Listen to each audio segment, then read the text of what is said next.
guys, I made my way to Nampa, Idaho to Freeform Motorsports. This is a pretty cool, backyard shop that Ryan has. They build some amazing cars out of here. So there he is. Yeah, long ways away from home. Traveled through the night so that we could come get fitted in the car. And I'm excited to show you guys because it's been like over a year since I've seen the car myself, other than pictures. And Ryan's got a lot done, so let's go check it out. Dude, peeking around the corner there. How's it going? This is Freeform Motorsports. That's my old block. This is what started and caused all this. Dude, look, the whole sleeve fell out of that thing. It's pretty rough. Well, that's why it's here, right? How you doing, dude? Good, how are you? Can't show the car yet. But, this is a cool little shop. Ryan, you guys have built tons and tons of cars out of this shop. Yep. And like 30. very much, I'm gonna block it out. Very much, you guys, here, come on here.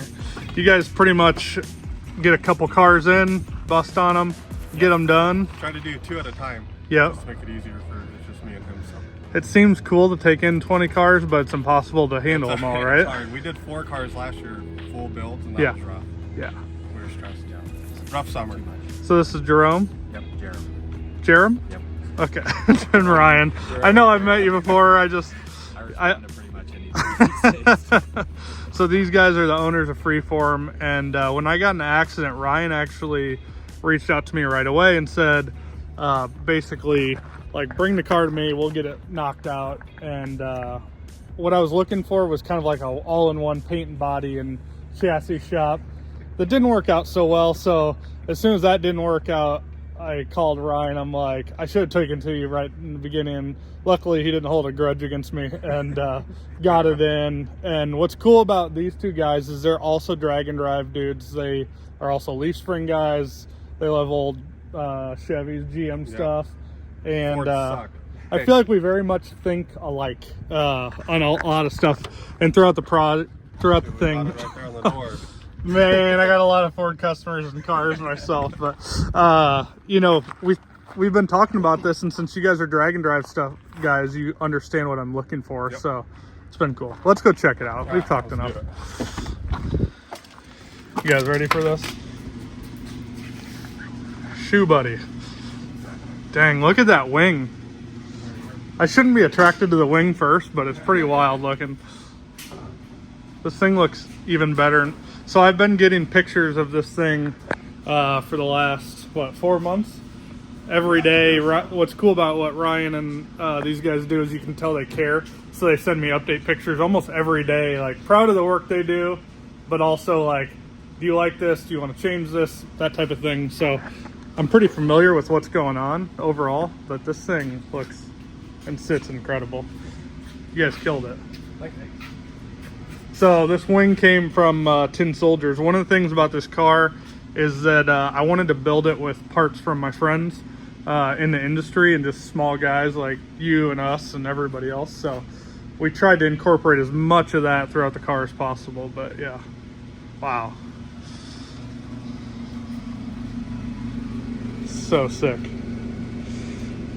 Normally I fabricate all my own turbo stuff and do a lot of fabrication myself, but the way the world is right now, I just don't have a lot of free time. So if I was gonna trust anybody, it'd be these guys. So they're not turnkeying the car, but from a fabrication standpoint, I'm gonna have to plumb wire and just hang some stuff on it that's extra. So I can't even get over how freaking nice this looks, dude.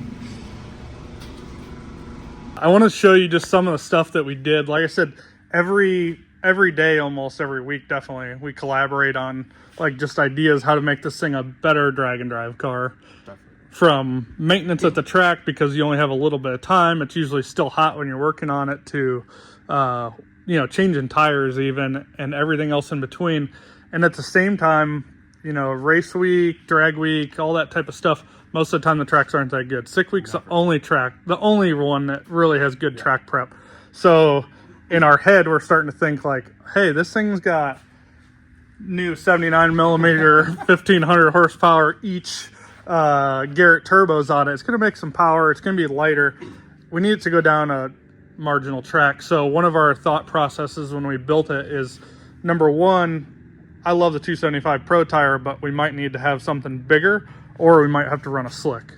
So I just want to walk you guys from the front to the back on this thing. So the car used to have the turbos up here, which is a huge, you know, it's hard to move weight when you have so much weight up front. And this thing's going to have an iron block now. So we went ahead and talked about putting everything as far back to the firewall and down and close to the center of the car as possible.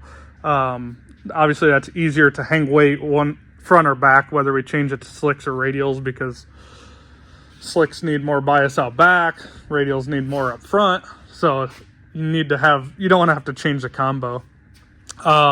There's some prototype parts on this, which you'll probably see, which I'm not too mad about. But these guys are helping us kind of curtail a lot of that stuff. We wanted the intake to go backwards, basically, so that all the piping was gone. So you can pretty much walk up, change the plugs, work on anything in the front of the motor that you need to. And like I said, when it's, you know how it is, when you roll into race week and you roll up to the track you're late to the track and it's hot. You just want to be able to work on it, not burn yourself to death on everything. So you got a pretty good burn on race week. Yeah, your hot side got me a few times. Yeah, that was like me and Red's biggest complaints. He's like, let's build this thing like a real car. So I'm sure you can hear that in your head. But the other benefit to that is hot side is super short, which makes power. Cold side super short with a least amount of bends pretty much possible, which is super short. And that makes a lot of power, and downpipe is too, which helps spooling and back pressure issues and stuff like that. So these guys actually ended up having to fix some of the stuff on the front end of the car just over time. This thing's been together, we talked about since like 2008. Yeah. So rattled and cracked apart and stuff like that. So there's pretty much, at this point, is there anything that you haven't touched on the car? The radiator so far is the only thing. Yeah, exactly. But we're gonna have some bungs to it, so. And my welds probably aren't the best, so maybe it doesn't do us a lot of justice. Maybe we should just order a new core at this point. They haven't cracked, yeah. They're functional, but they're not pretty, so it probably doesn't do you guys a lot of justice. But up front, everything else is pretty similar. We ended up going to the new TRZ billet arms. We figured those might be a little bit more robust for rattling down the road. And then, of course, TBM brakes. Still on the 2 pistons. We've been running those things forever through the mountains with trailers, but you know, all that stuff. So, like I said, this thing is going to get the new 6.6 iron block. Pete at HED has been working on it since last December. But we'll go back to the rest of the car. Still sticking with my Mickey Thompson wheels in the front. Went with some Weld Alphas out back. These wheels are super light. And had our buddies from MacFab put their new 24 bolt, I think, radial feedlocks on it, which is sweet. And then we got new front and rear carbon bumpers for the car. And then, of course, that wing. This thing has always been a little bit sketchy on like some of the shorter tracks at race week. So we ended up doing a dual air chute. And one of the benefits to that is it launches the chute and deploys it a lot faster than a standard spring pilot. And way easier to pack. And way easier to pack, which is nice on race week because a lot of times you're doing quick turnarounds. Yep. But we needed 2 because I think it was at Pueblo. I just couldn't. I mean, this car was heavy and fast. Yeah, I think there was like some dust on the track, so like stabbing the brakes can be dangerous. You know what I mean? So we'll use the chutes to slow us down because that's a safer bet. We do have 2 trunk lids. From the beginning, I told Ryan I didn't really want a wing. And he continually talked me into it, but now that I see it's pretty sick. But I wanted to make sure that like if we wanted to, you know, do some car show cruising, we could just put a non-wing. What's that? You can set your bush light on it. Yeah, you can set your bush light on it. Ron Rhodes does that a lot when he's grilling. I think his car sits back by his grill. So but overall, kind of like the whole concept of the car was to keep it all steel, so there's nothing more really carbon on the car than it was before, but we wanted to drop what we were hoping like 400 or 500 pounds. I think we'll be close to that. I think we'll be close to that. We did go to a Lexan back window because I don't know, it doesn't really matter. You won't be able to tell the difference. It was blacked out before, and then these side windows, which don't roll down, are Lexan, but the front side windows and the windshield will both be glass still. So definitely a necessity on race week. Plus two. And then built-in air conditioning is really nice. So, and the way they built the cage, all right, we'll just dig into the cage a little bit. So the way they built the cage, I can actually open the wing windows going down the road now. Like I said, there's really nothing that they didn't touch. I think the only thing we saved from the car was this roof skin, the firewall. Well, and that's cut up now. And that door is still not, and maybe the VIN tag and some trunk lid. this trunk lid, yeah, Seen better days, though. seen better days, but we're keeping that. But and then the front wheels, that's about it. But I think that front wheel needs replaced. So, you know, we started getting into it, and they started building this beautiful cage, and we realized that the stock floor had been cut up so many times. This thing has had many variations of being a race car, so we went ahead and put all new trunk floor in it, which made the cage cut through like beautiful. You can see just like the artwork and the detail that these guys put into this stuff.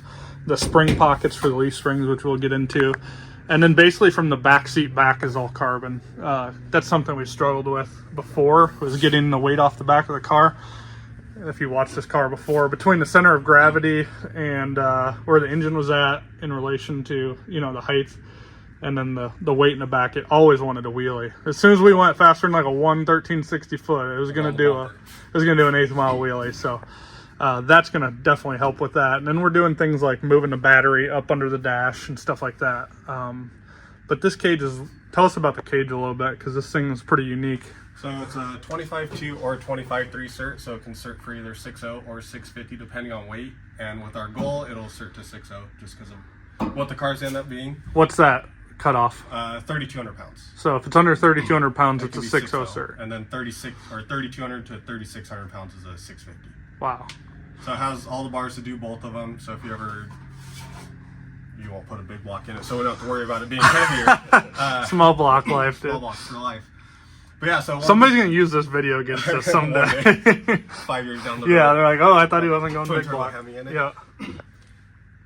So we like to do street car cages because we like to tuck them up. So that's our number one goal with every car that we do the cage in, is to make it tuck up as good as possible. Going behind the dash is a must. Before the cage used to come. It came up here, and it was right here, and then there was a bar right here, which, you know, this car was built back in the day. I don't fault anybody, but it made it hard to get in and out. Yeah, this should be way better. It's like a lazy boy now. That was my thing. I'm like, dude, we need to make this thing easier to get in and out. And the roof clearance is phenomenal. Like, look at how tight it is. It's tucked up in here and everything. There's just a lot of bars up there. So yeah, and then we like to keep all our floor bars underneath the floor, which is phenomenal. So some race cars have bars all up in here that you gotta like move your feet around. And cut carpet around too. Oh, yeah, good point. So this thing's pretty cool because we'll be able to put a stock carpet, and outside of this bar right here, and maybe this bar, it should all just like lay in there pretty well up until about this point. So that's the back seat will cover that up, so we don't have to worry about the carpet. Yeah, back seat life. The factory carpet will be a pretty cool touch to this thing. Like I said, the whole concept is like headliner, door panels, rear panels. Like when you look inside one of my cars, I like to make them look as factory as possible. Dash, bezel piece that we got to put back in. Yep. And a removable dash. Yeah. So steel dash. There's a lot of details that you guys cannot see about this car that we spent a lot of time and money on, but they were 100% worth it in my opinion. If you know a Nova, you know they're a pain to work behind the dash and stuff like that. Any of these old muscle cars, because they're steel dashes. They don't come out like a factory dash, like in a Fox body or a Camaro or something. So they went ahead and cut it out and made it removable. So when we're wiring it, we can pull the whole dash out and just tuck everything real nicely. And then, of course, if we're servicing something, we'll be able to do the same thing. We'll be like you with your headlamp on drag week that first time. Maybe Jordan can enter a picture of that in this video.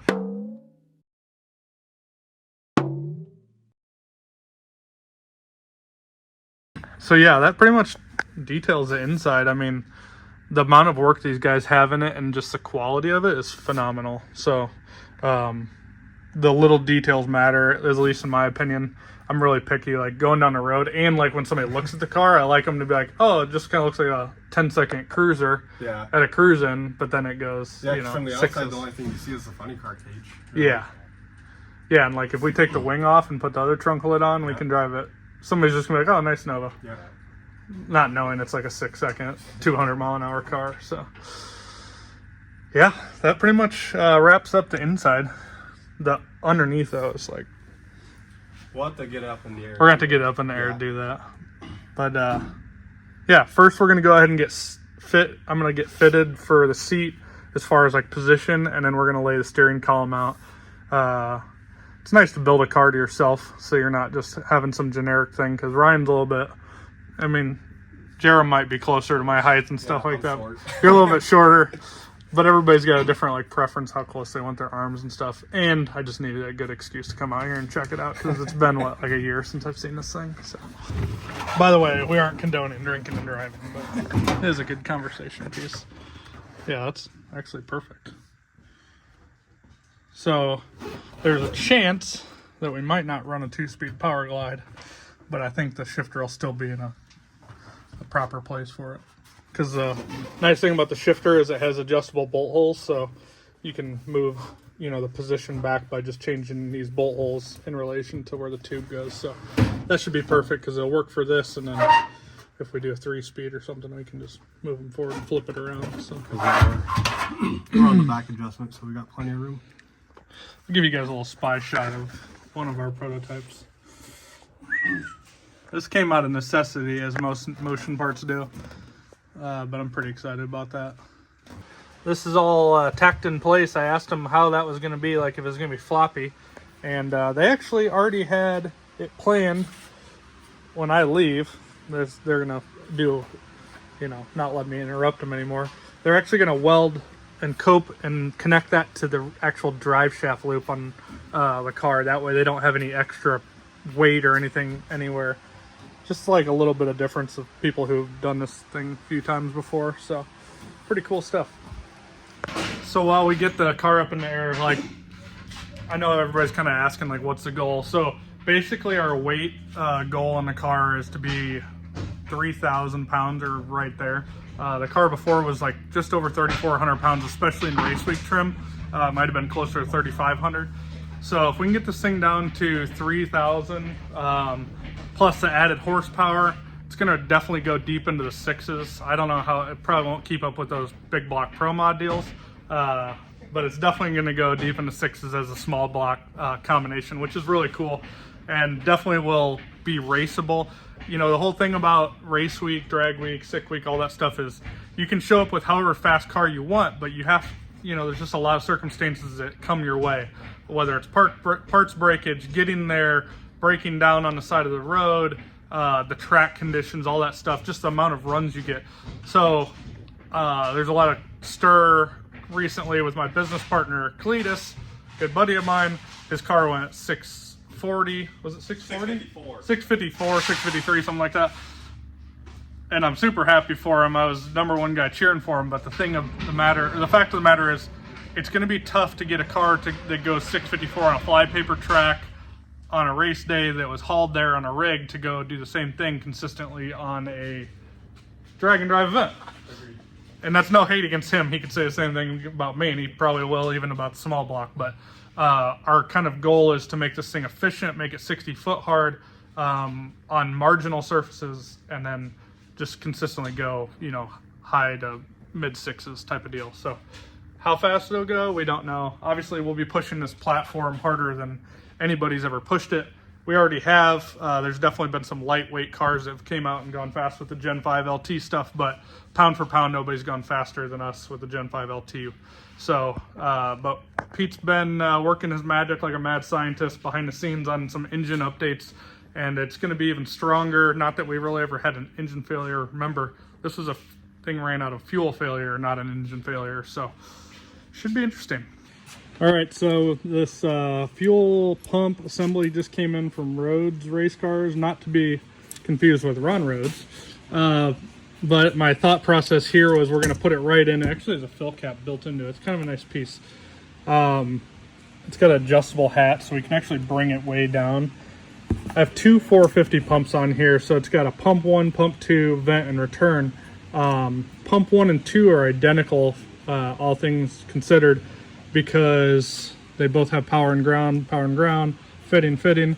So what I plan to do is cap one of them off and use one of them, and then if we're ever like on the side of the road and it kills a pump, which if you know drag and drive, especially Rocky Mountain Race Week, it's the hardest on fuel systems. We can just move the line and fitting over to the other one, cap that one off, and then move the power and ground, and we ultimately have a backup pump. So it's always good to have backups for your backups for your backups. So this is the first look at the underneath of this thing. Like I said, the outside is going to be all steel, but underneath it's going to be built kind of like we'll call it a no mod. It's not a pro mod, but you know, we're doing carbon fiber in places to get weight out of it. Still has the leaf springs, so it's definitely still just a show cruiser. We added all this stuff for strength, and then basically the goal was to make this thing be able to hold a 315 tire. So this is a 275, and you can see there's a fistful of room right there. So we're actually going to have two sets of wheels. This is a 12-inch wheel for the 275, and then we have a set of 13-inch on order from MacFab for the 315. From there, we wanted to have like ultimate adjustability. I talked with Ron Rhodes a lot about the car before even the wreck. And one of the things he wanted us to do was get the front part of the leaf spring up. So we got these adjustable buckets up front. So the bolts are actually up top right now, which puts your instant center point further up. Basically, that's going to help us eliminate wheelie, but obviously we can move it all the way down. So that's the adjustability I was talking about with leaf spring stuff. Not that I know what to do with it and where to go with it at this moment, because we haven't ran a car, but between the rear Caltrac bar adjustability, that adjustability, shocks, and then just leaf springs in general, we have just, I think, a platform that we can really work on for, you know, just a lot of different applications. So we might play around with running like a pro bracket, like 295 radial. I don't know for sure yet. Matt Funkhauser from Funkhauser Race Cars gave us provided us with all of the leaf spring mount stuff. So the shock brackets, the Caltrac mounts here, as well as these sliders out back. We had some old worn out sliders that have been on the car since 2008 before, so figured it'd be time for a little bit of an upgrade. And then we just did a big TRZ anti-roll bar up front, and of course Mensers. These guys provide the best stuff. If you look, they're actually canister shocks, so they're long travel canisters, so that gives us a lot more adjustment and ability to make some changes and just use the abilities of the canister, which we'll talk about later, especially as we start like tuning the car and stuff like that. So underneath you can see the floor structure. It's just, these guys do beautiful work. Pretty phenomenal. Okay, going back to like the versatility of it. Obviously big carbon tubs, so you can fit whatever you want in there. But from there, this section right here is actually going to take this cardboard fuel cell. Yeah, lightweight. Yeah, keep it light. So basically this car is going to have this will be the drive tank, so it's just going to have a hat with two pumps in it. One will be a spare for the other, but it'll only run off of like a single 450 driving down the road. And then they're going to make a replacement panel so that if we're not, you know, if the world evolves and this thing changes, you know, and we're not on drag and drives, we can just put that in there, take even all that weight out. But the concept there is that we can have two small lines, like maybe even two number 6s that go up to the front. And then from there, as far as fuel cells go, Ryan and them are going to build a fuel cell that goes right here. I think that's what we decided. Yeah. This side. And then a dry sump tank. We won't fabricate it. We'll build a mount of dry sump tank on this side. So that kind of evenly distributes the weight from the front to the back and stuff like that. And then, you know, that, like I said, that'll be the big one. We'll have a mechanical pump up here. So there's just no more craziness. And then your huge like 16, 12 AN lines will just be real short up here to save. You know, a lot of people don't think about the amount of fluid weight that's in a vehicle. The hose is heavy too. Yeah, the hose is heavy. The fittings are heavy going front to back. They're more leak points and failure points. And you gotta carry more spares too. And you gotta carry more spares. So if we just have a couple big short hoses here, you know, it's easy to replace those like on a 2 or 3 year basis, because when you start using like Q16 and stuff like that, it starts to be caustic fuel, and it's just a good idea to preventative maintenance a lot of that stuff. So name of the game is simplicity and workability while still being a weekend show car. Yeah. So that's kind of like some of our engineering thought process behind a lot of that. You can see the spring mounts back here for the sliders, right? Yep. So not only are they adjustable in the front, they're adjustable in the rear as well. So that gives us ride height as well as like spring adjustment for suspension changes. It's going to be a lot of learning curve, really. Yeah, there's a lot of adjustment now. Yeah. Before there was none. I might have to fly Ron Rhodes down for the initial outing of this thing. I feel like he'd have fun with it. I know he's not a big turbo guy, but he is a leaf spring master. So, yeah, it's pretty much what's going on in the back here. We do have a nice PVC trunk popper. Lightweight. One of the other cool things lightweight. Everything's lightweight. One of the cool things these guys did, Tin Soldiers makes this beautiful carbon wing, but it had, you know, it's for a race car. It had struts that came all the way down like that, which is cool, super strong, all that stuff. But where we're going, we don't have time to be unpinning those when we want to put fuel in the car. So they actually turned this wing into a strutless wing, which is a huge task in and of itself, and it turned out awesome. So that gives us the ability to just pop the trunk by, you know, hitting the little buttons, the quick release deals. No more trunk flying up and down the track either. Well, let's not get ahead of ourselves. Right? If anybody can screw it up, it's me. So basically from here, what do you guys have left that you think is a big hurdle for you? We talked about doing the hitch mount out back. We're going to probably engineer a piece at motion for that. Take the weight off these guys on that whole project. I feel like everything else from here on out is pretty straightforward. It's fuel tanks, and then just mounting a lot of stuff, seats, panels, and a lot of small stuff. Yeah, trunk hinge braces, and a lot of little stuff, but nothing too big. I feel like all the heavy thought stuff's over with now. Probably a big weight off you guys' back. Yeah, don't have to think so hard. Nothing like having a project of this magnitude just inserted into your shop, you know, over a course of a matter of a week or two of us talking. Yeah, it's been fun though. But honestly, like the weekly updates, the daily updates, in general, the enthusiasm you guys have is pretty awesome. So it's been fun working on the project with you guys, and I'm sure you'll be involved well past now, but it's been cool to just like work with somebody who's excited about the project as much as we are. Not that I expect everybody to love Novas as much as I do, but Ryan and these guys are very much in line with motion. So. I think at a race week last year when we went, we talked about cutting the cage out when we first saw the car. We're like, we need to fix that. Yeah, it was like a premonition, wasn't it? Yeah, I was like, just don't look at that. Yeah. It's fine. More just like, let's update it. Let's take this thing to the next level. And I'm like, let's not get ahead of ourselves. And here we are. So completely redone. Yeah, it's really escalated quickly. So I guess beyond that, we need to do like EGT bungs. Yep. Wastegates. We'll do some wastegates, which I'll show you guys here in a little bit. Yeah, we'll have those tacked up. And using some motion pieces. Yep. This thing's a motion catalog. You've got non-stop stream of motion parts coming. And everything that can be is for motion. Yeah, exactly. Plus some prototype parts. So we actually got these handy dandy wastegate merges. You guys may have seen them, but the strongest way you can ever mount a wastegate. These are 3/16 stainless. This was a brainchild of mine that I've been thinking about for years and years, and like last year we came out with it. So they of course had to be worked into it. Something like that. Be tucked up and then just have the pipe shoot straight out there quick. Pipe's gonna come up and kind of follow this angle so it looks the same through the fender. That'll be so sick.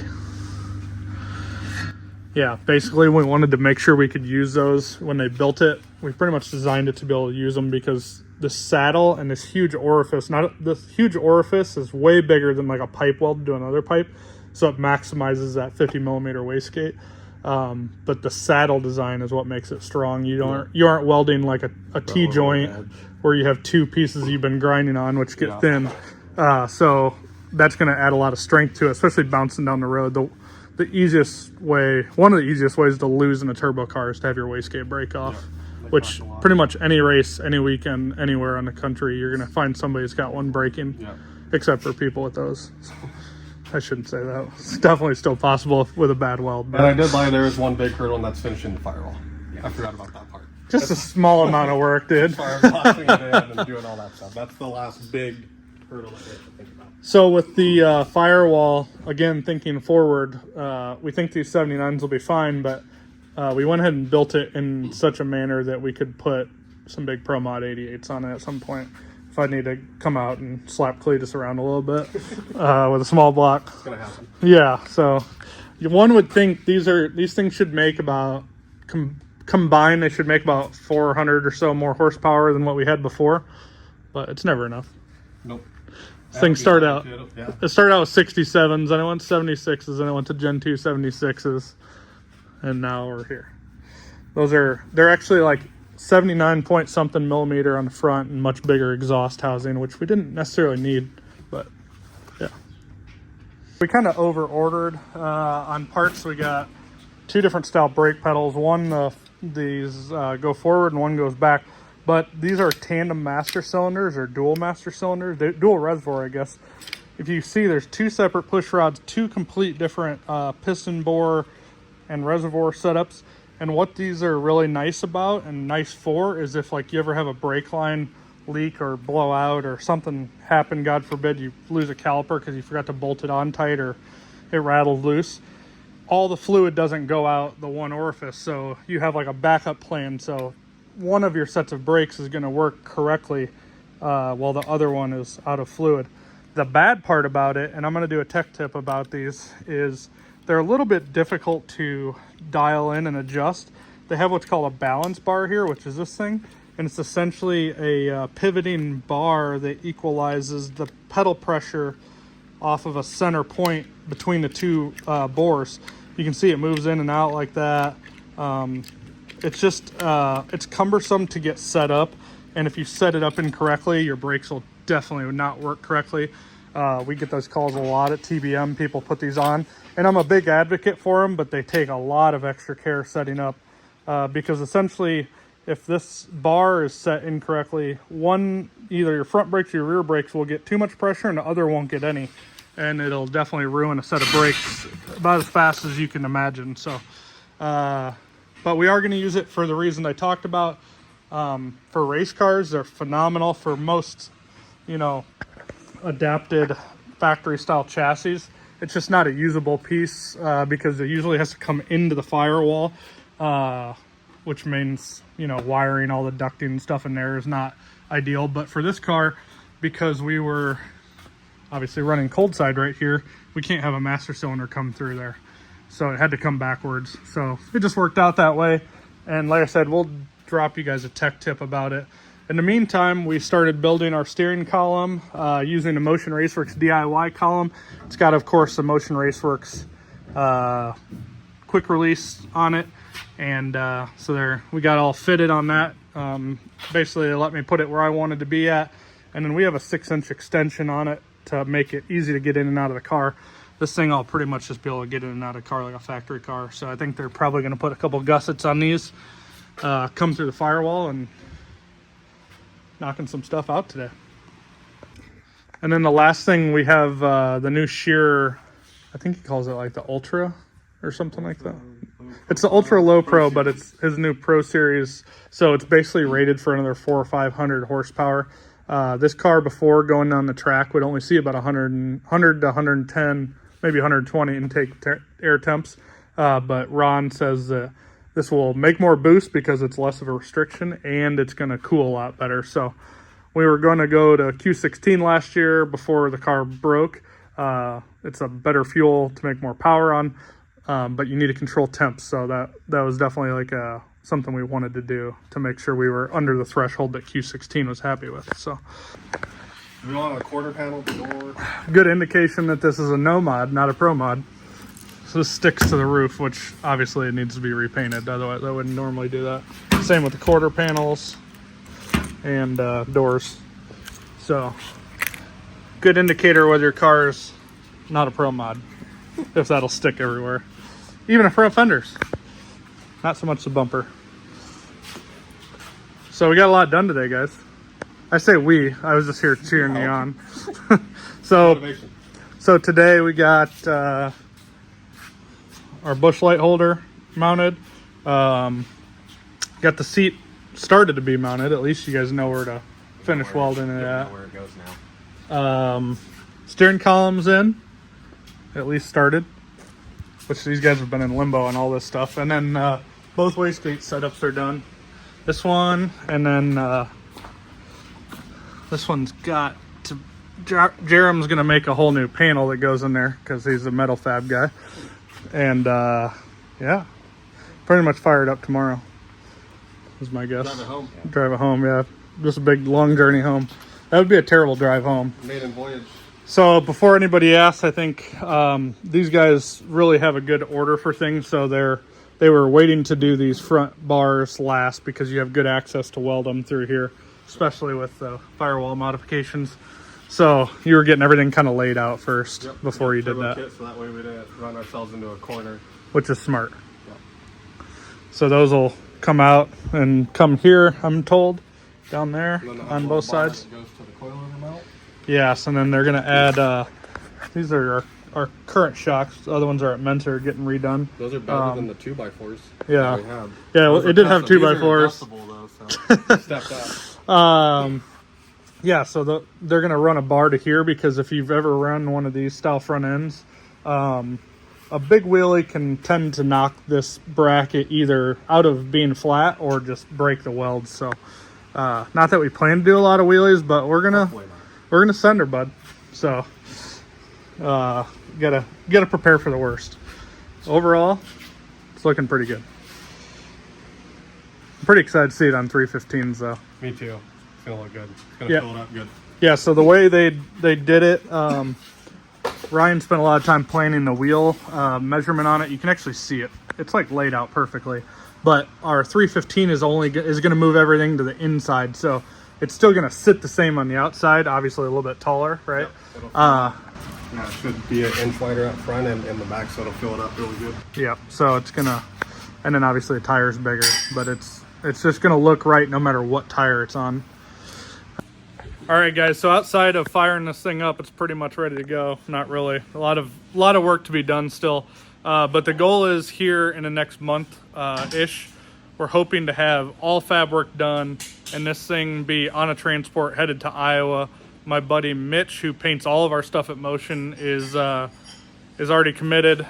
He can't back out now to painting this thing. He painted the hood after Red forgot to fasten it on and it flew off last time. But he's an excellent painter. He does a lot of restorations with some people on Yenko Copo stuff and then works a day job as a body man. But he is super excited about painting it, so that'll be the next step. And then the final step will be wiring, plumbing, layout, all that stuff.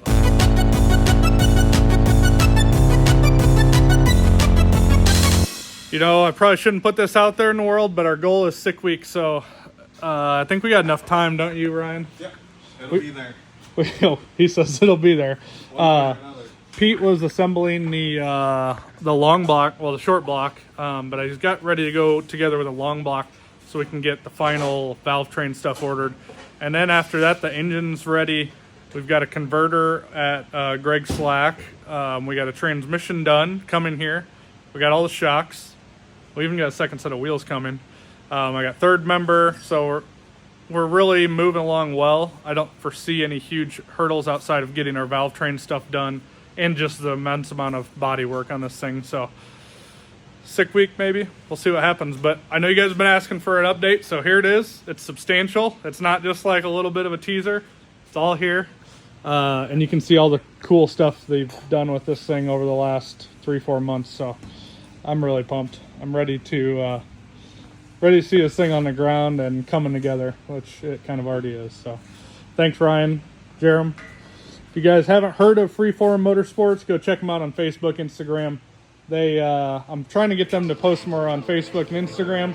The good and bad thing is they spend all their time working and they don't do social media a lot. So I'll get on them about that. But the good thing is, they're working and all this gets done as a result of it. So thanks, guys. You're killing it.